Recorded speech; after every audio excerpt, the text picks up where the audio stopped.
with particular worldviews, and they'll often give you very specific advice on how you might collect your data, how you might sample, how you're going to analyze your data. And they look pretty different. Like each was developed out of a different discipline, and so it sort of has its own flavor, its own way of directing qualitative research. And then finally, the methods, those are the tools of how you're actually going to collect your data. So this would be when we start talking about interviews or focus groups or observation or arts-based approaches. That's the methods. That's at the very bottom of the triangle. Okay. Was that relatively clear for those of you who weren't here last month? Did it make sense? Kind of. So 3 methodologies: grounded theory, phenomenology, and narrative. Who's done a grounded theory project before? 1, 2? Only 2? Okay. Who's done a phenomenology project before? Nobody. Okay. Narrative? That's what I wanted to ask with regards to narrative. My training for quality research was a while back. Mm-hmm. And anthropology, ethnography, grounded theory, phenomenology, case study. Mm-hmm. So narrative is, I think, relatively new to me. So is it like a case study or is it different? It's different. Can I hold the question, because I have a bunch of slides about narrative. So let's go through those, and then please feel free to ask for clarification. But yeah, it's definitely something different from all of those categories. Okay, so pretty new to many of these ideas. A little bit of familiarity with grounded theory. Okay, that's the one that we're going to start with because it's my favorite, the one that I feel most at home with, and the one that I sort of tend to see questions and see possibilities that are aligned with. So the focus of a grounded theory project is on how people interact or take action or otherwise engage in a process. And process is a really key word here. When you're thinking about research questions or about what a grounded theory project looks like, it's often studying the idea of a process. So it's one of the most widely used methodologies. And it's been taken up in many disciplines, but we really see it a lot in health research. I think that it's popular here because it's very systematic and gives very detailed instructions about what you do and how you conduct research. And so it's not that intimidating if you're a new qualitative researcher, because it really does give you those guidelines to sort of lay out like what your next steps are. And it also gives you a language to talk about the rigor of your research with your quantitative colleagues that some of the other methodologies don't. So I think it fits in nicely in health research because of those features. And one of the key sort of identifying features of grounded theory is the idea of iteration or refinement. And that happens with your research question. You often start out with a research question that's really quite broad, and then as you gather your data and analyze that data, your research question refines in a particular direction. And so does your data collection strategies and your analysis. So it's sort of a shift where you start out broadly examining a phenomena, and then you get more and more specific as you keep looking.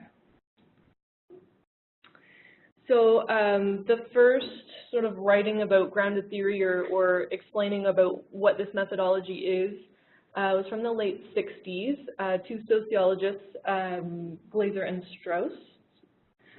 And they've continued to write, I think Strauss is dead now, but Glaser continues to write, and Corbin, who later was Strauss's writing partner, continue to write about grounded theory today and sort of refine the methodology. And they operate in the sort of objectivist, post-positivist paradigm. And then there's another very popular thread of grounded theory in the constructivist paradigm, who's normally associated with Kathy Sharmaz. She's sort of the most prolific writer in that area. If you're interested in the theoretical foundation, it's symbolic interactionism, which is a sociological theory about how people interact and make meaning in the world. But that's not super important for today. So here's an example of a grounded theory study, and I have an example of a study in each of these methodologies to try to give you a sense of what type of questions, you know, the differences between the questions or the findings or the things that you might investigate with these different methodologies. So a grounded theory study might ask, how do care providers and women manage birth? And in this study, they had a whole bunch of focus groups with women and their healthcare providers of all different types. And then they generated a theory from this data about how women and providers use different strategies to minimize risk and maximize integrity, including, you know, accepting or resisting recommendations for surveillance, et cetera, et cetera. So when I said process, that grounded theory is often about process. Here they're talking about the process of managing birth, about how birth unfolds. And we can certainly understand that to be a process, right? It's a series of events that are linked together that can unfold in various ways, that require different types of intervention, different decision points throughout there.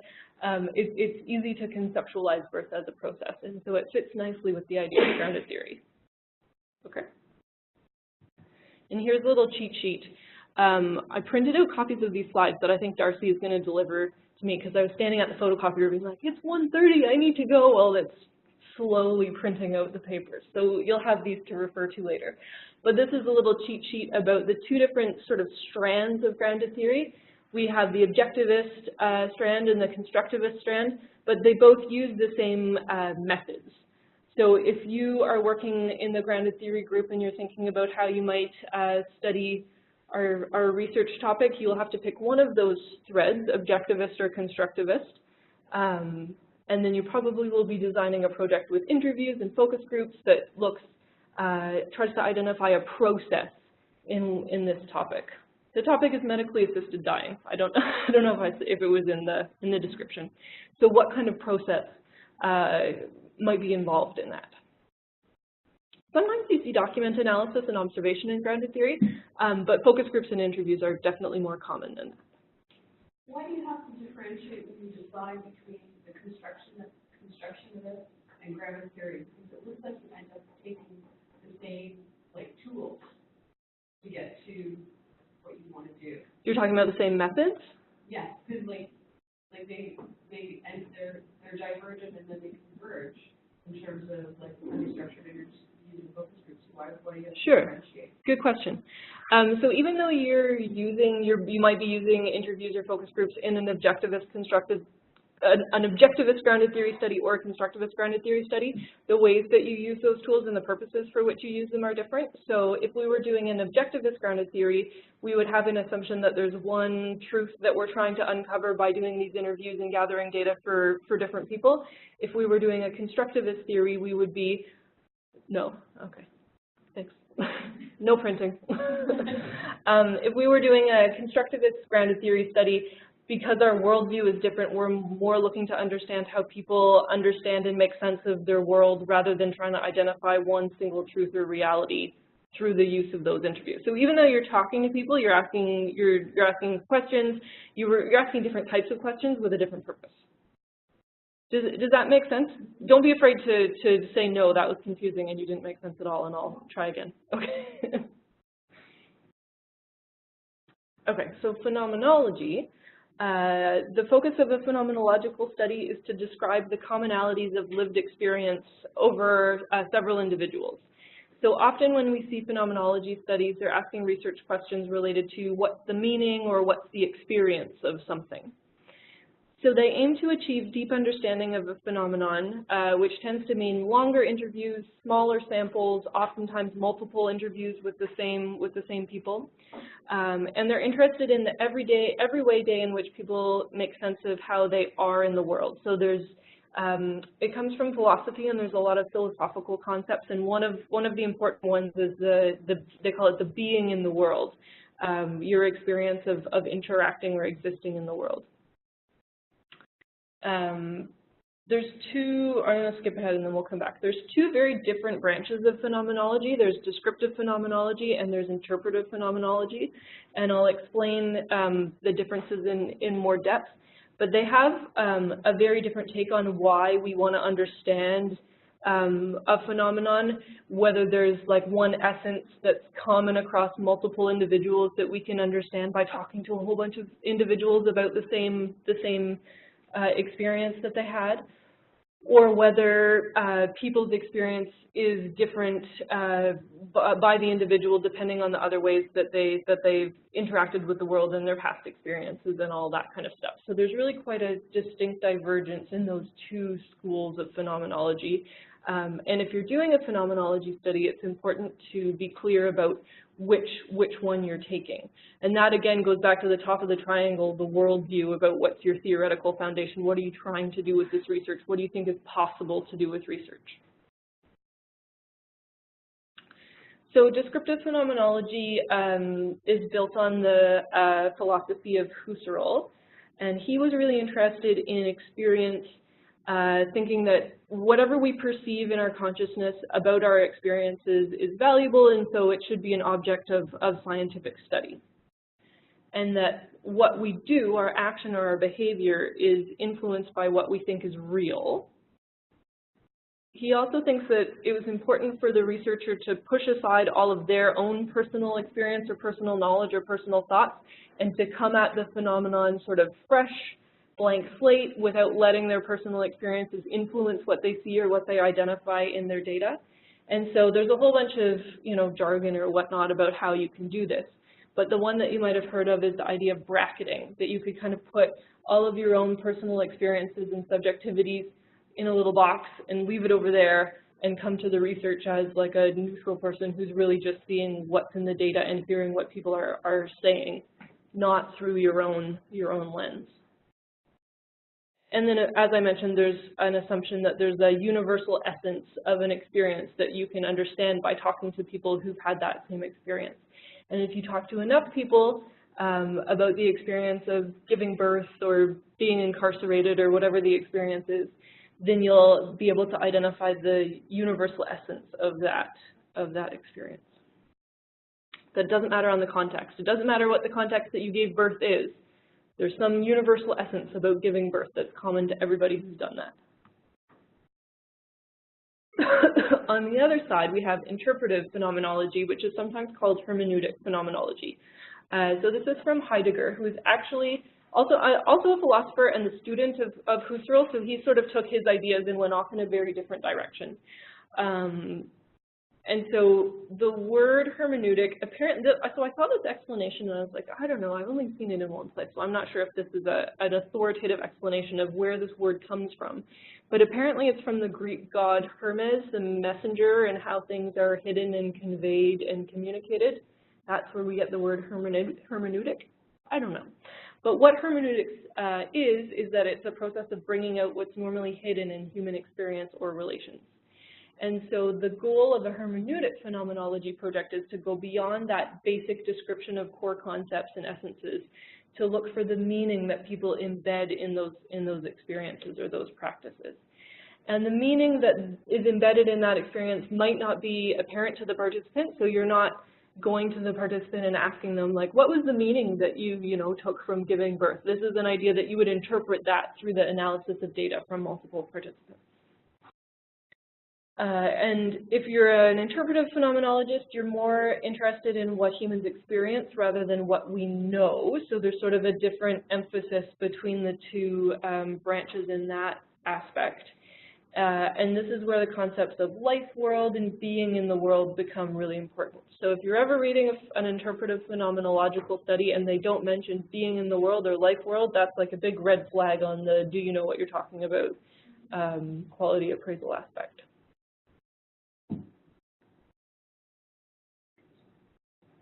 Okay.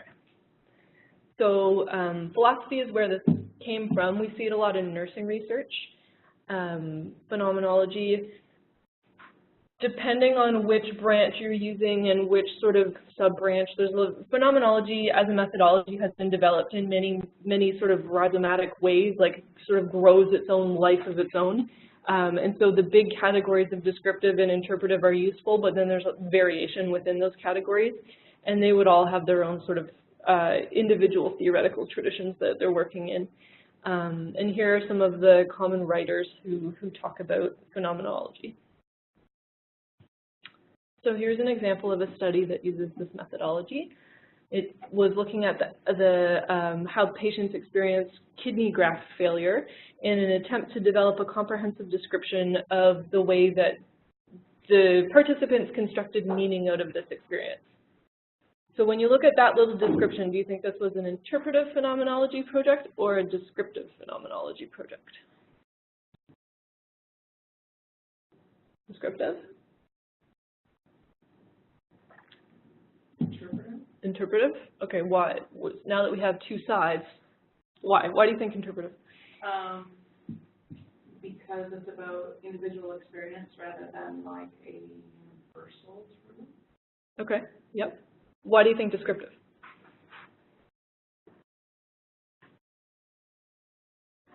Because it says the word description? No.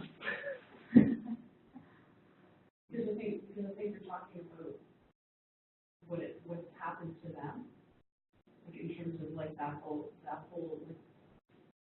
like I almost see it as like a process in terms of moving through the kidney graft and then what happens afterwards in terms of the failure. Okay, that would fit for either descriptive or interpretive, because I think you're definitely picking up on something that I see as well, but I think it could fit in either. The thing that twigs me is this idea about how they construct meaning out of the experience. That to me is like a big sign that says interpretive, because I think a descriptive phenomenology project about the same question would be more looking at what's the universal essence of kidney graft failure, rather than how do individuals construct meaning out of their experience of kidney graft failure, if that helps make a difference. Okay, and here's my little cheat sheet on that. So again, we have two branches that have very different philosophical foundations, but they both use long, unstructured interviews. They often do multiple interviews with the same person. They have relatively small sample sizes because they spend a lot of time talking to each person. So a grounded theory, semi-structured interview might be between 30 and 60 minutes. A phenomenological interview would often be 2 hours, and you might come back 2, 3, 4 times to really explore that person's experience of whatever the phenomenon was. Okay, so third, our final methodology, and the sort of most complicated one, is narrative. So oftentimes you'll hear people talk about narrative inquiry as if it's one methodology, but it's really a whole host of different approaches to research. And the common element of all of these approaches is the focus on stories and how people express their experience and make meaning by constructing stories about whatever they've experienced, but how researchers approach gathering these stories, why they want the stories, what type of stories they want, how they analyze them really differs depending on the strand. So the basic sort of assumption is that stories are important because they tell experiences, and they also, by listening to a story, you can tell how a person understands and constructs their experience. You might be looking for stories that are found, so stories that you might see in the news media, or I don't know, that somebody has written even in a book or anywhere. There's lots of stories all over. Or you might elicit stories from your participants by asking them to tell you a story about, you know, the time that something happened. And so there's not a lot of specific sort of data collection and analysis techniques that are common across narrative approaches, but each author kind of has their own recommendations for what type of stories you might be trying to gather and what you might do with those. So it's a really flexible methodology in that way, but it's also can be confusing and a little bit intimidating, I think, to new researchers, because there's no like guidebook that I can hand you about the 20 steps to producing a narrative study. I guess fittingly, because it's such a broad and diverse approach to research, it has all kinds of different disciplinary origins. So we see narrative approaches being used in literature, history, anthropology, sociology, all kinds of different approaches, different theoretical traditions, different theories that they're using, and then there's a whole bunch of people who write about them, and here's just a few. So here's one narrative story or narrative study. Their research question was how university students story the ways in which they cope with loss and trauma to find meaning in that experience. And their findings were that about the meaning or the importance of telling the stories about the trauma or the loss that you've experienced, and how those stories help organize the experiences and make sense of them, and how they help the students make sense because it gave an opportunity to impose their own meaning by sort of constructing and reconstructing these stories of loss. So the findings of this study aren't about, you know, what it means to experience trauma or how people cope with trauma or how they recover from trauma or what impact trauma has on their studies or their social lives. Like they weren't really interested in those things. They were more broadly interested in how university students talk about trauma and what changes about the way that they understand their experience by telling stories and by constructing their experiences in that way. And then I couldn't really make a little cheat sheet about this because there's so many different versions. It's just very eclectic. But I thought it would be worth talking about like what a narrative worldview might look like. And there's one author, Gabriela Spector-Mersel, who's described narrative as having its own worldview. Like it's not about objectivism or positivism. Its narrative is its own way of understanding the world. But she admits that it sounds a lot like constructivism. So that's, I think, a reasonable place to start if you're trying to think about, you know, what the philosophical foundations of narrative is. I have a quote here. It's kind of long, but I'll read it to you because I think it's a helpful way of understanding the orientation of narrative researchers. So it says, narrative, and this is from Gabriela Spector-Mersel, narrative inquirers recognize the tentative and variable nature of knowledge. They accept and value the way in which narrative inquiry allows wondering, tentativeness, and alternative views to exist. Narrative researchers are present in their texts not only through the restorying process, but also through a deliberate reflection on the ways, I don't know how to make it scroll down. There we go. So not only through the restoring process, but also through a deliberate reflection on the ways in which they influence the participant stories and their interpretation of them. So if we were to think about narrative as a methodology, there's a whole bunch, and if we, you know, think about what are the different strands of this, there's realist narrative, there's modernist, postmodernist, constructionist, phenomenological, performative, and these are words that the authors use to describe their own research approaches, so they don't really necessarily line up. Like realist and phenomenological don't seem to exist in the same category for many people, but there are people who describe their narrative methodologies in both of these ways. And so I think that the key thing if you're trying to design a narrative study is to identify what type of narrative study and try to find kind of a hook to hang your hat on about an author who's talked about doing research, doing narrative research in a particular way that you can align yourself with. So if we're thinking about where you might gather narratives, so the methods, you could do interviews, you could do field work, observation, you could gather narratives from naturally occurring conversations in the news media, in documents, and as I mentioned before, these narratives might be elicited for the purpose of research or they might already exist. You might just be gathering them together. And these narratives can be like very brief utterances, like very short statements. They could be topical stories about a particular event or a person.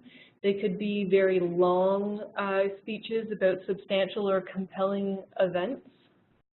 They could occur across long passages of time, like this could be, you know, the story of my entire life and how someone constructs that.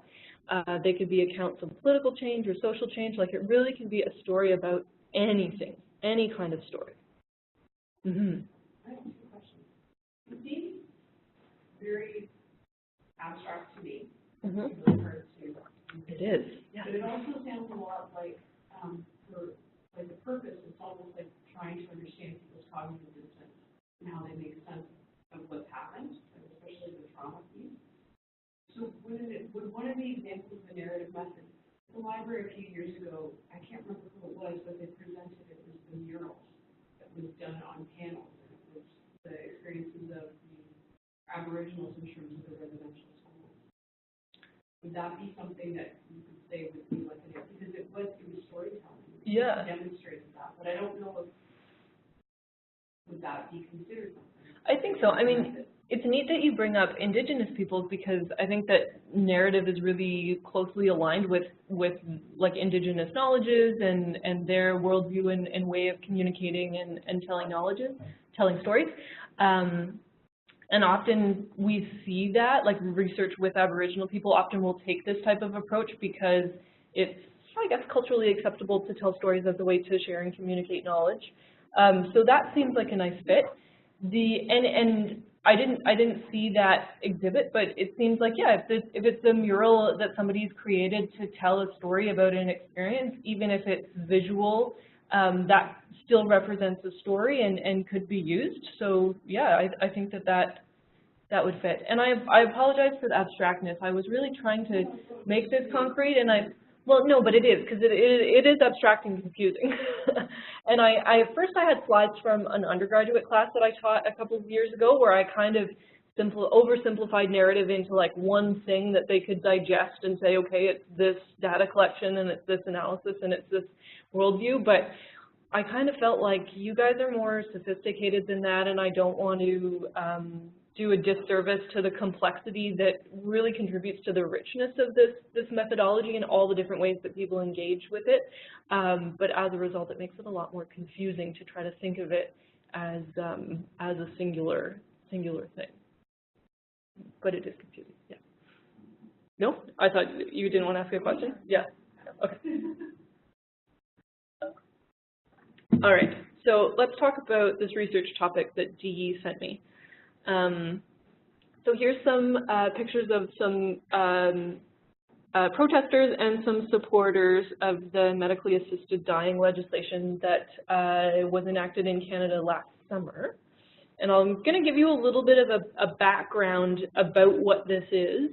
And then Dee sent a couple of questions that they were, maybe I shouldn't say questions, but sort of areas of the topic that they're interested in researching to kind of give us a foothold in what this might look like. Okay. So the law was enacted in June 2016, that anyone who's eligible for health services in Canada who's over the age of 18 and who fits these other three criteria is eligible for medical assistance in dying. And so the other criteria are that they have a grievous and irremediable medical condition, which I'll show you the definition of that they make a voluntary request for this help without external pressure, and that they do this through a process of informed consent that includes being informed about other means available to relieve their suffering, including palliative care. So what's a grievous and irremediable condition? So to qualify for that, you need to meet all of the following criteria: that you have a serious and incurable illness, disease, or disability, that you're in an advanced state of irreversible decline in capacity and capabilities, that your illness, disease, or disability state of decline is causing you physical, psychological suffering that is intolerable and cannot be relieved, and that natural death is reasonably foreseeable. So this is what the law says. This is the legal language. And there's been all kinds of questions about, well, what does reasonably foreseeable mean, and what does decline in capability mean? So there's lots of questions, but this is the language from the law. And then I also pulled out the College of Physicians and Surgeons. They have a process map about how physicians should navigate this.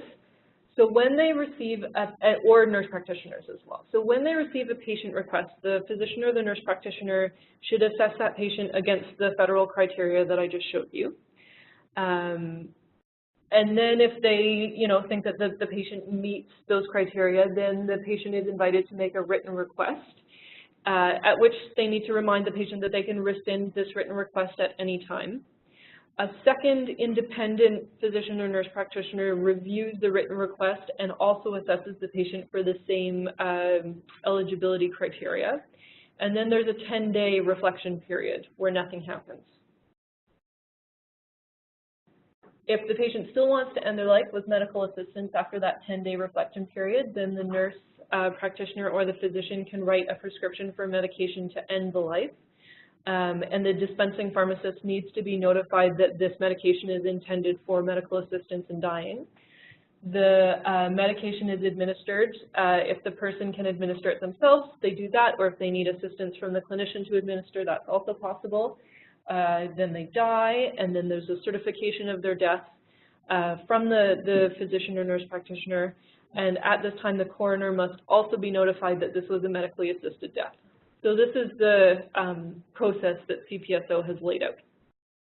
Okay, so your mind is buzzing with research questions that we could investigate about this. So Dee put a couple of ideas to me. One is that Hamilton has had the second highest number of medical assistance in dying requests across the entire country. And so there's some questions about how and if MFP will be involved. And so one thing that they're interested in is how clinicians would feel about being involved in this process, how they would feel about their colleagues being involved in this process, and if they are involved, how they kind of make sense of their own role in helping somebody to die. Or we could also consider how patients would feel about going to a clinic that's involved in helping other patients die. So we're going to break up into 3 groups. I think, why don't we try, we'll see who sort of feels an affinity to each of the 3 methodologies, and we could just use that to form the groups. And then if there's one group, if nobody wants to tackle narrative, for instance, then maybe we'll ask for some volunteers to move over. But we'll see if we can, work with something that you're interested in. If you brought your laptop, you're welcome to use it to do a little bit of Googling and search out, other aspects of this topic, or if you want to look up something about the methodology, you can. I meant to bring printouts of the slide, but Darcy was waving at me that it didn't actually come in the printer. So email them. Perfect. Okay, that would work. Or you can come up and flip through this one if you want to go back and look at something. These are the 2 news articles that I tried to print out. One, I'll just give you the synopsis because you probably don't really need to read the whole thing. It was just some ideas to get you started. So quite recently, last month, the National Post published an article about a number of physicians who were formerly on the list of physicians who are providing medical assistance in dying, but who have requested to be removed from that list because they don't want to participate in this anymore. And then there was another one from the end of last year that said that by that date, December 26th, at least 744 assisted deaths had happened in Canada since the law was passed in June. So 744 in about 6 months. So this is it's not a small number, right? So your task in your small group is to think about a research question that you might ask that's congruent with that particular methodology about this topic of medical assistance in dying. And then if you want to start thinking about a study design about who you might want to talk to, or I say talk, that kind of assumes an interview or focus group, who you might want to gather data from, if it's a different type of data that you're interested in gathering, how you would reach them, what you would do with that data, what the purpose of this project would be, any other information that you're thinking about, rationale, whatever strikes your fancy. So I'm not asking you to design a whole project in 15 minutes, but just to kind of start thinking along the lines of what would a narrative project about medical assistance in dying look like? What would a grounded theory project about medical assistance in dying look like? And then we'll reconvene and share the ideas, and hopefully that will help us help illustrate some of the differences between the methodologies. And if you are willing to share your ideas with Dee and Tijal and Nicole, then I think that they would be excited to see them. But if you don't want to share your ideas, then that's okay too.